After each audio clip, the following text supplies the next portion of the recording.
Walter Samuel Chandler II. How old is he? He's 9 months, 6 months corrected though. Yeah, he was born at 26 weeks, 5 days, so he was born 3 months early.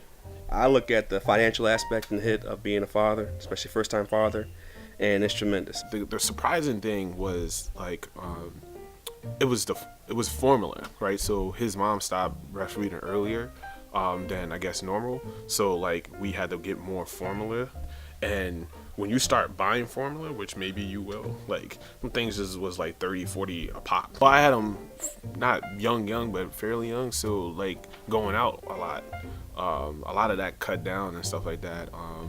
Picking up another job was the way I did it.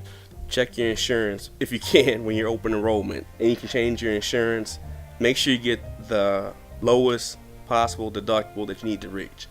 Don't worry about the high premium because you're going to use it. What was amazing was the fact that this little baby can kill that can of formula with the quickness. That $38 don't get you nowhere.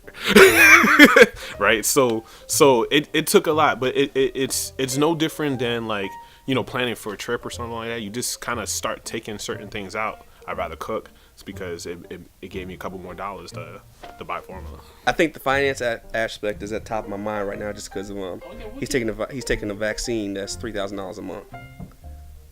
Yeah, it's a milliliter. It's 1.5 milliliters.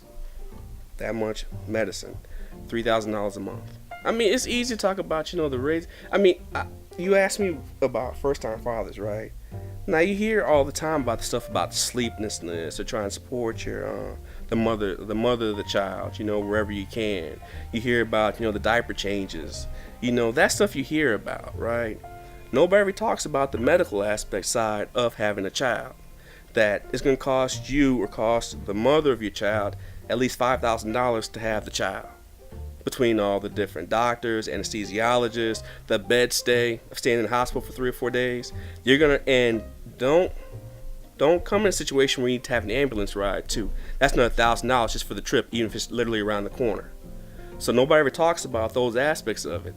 And I believe if we talk more about that, then just like when you go to get married, when you're planning to get married and you want to plan out, so you start saving up towards the wedding or towards the reception or towards the honeymoon, you also need to save up too for your medical costs, aside from just trying to save up money to buy diapers, to buy clothes, and buy toys and everything for your child.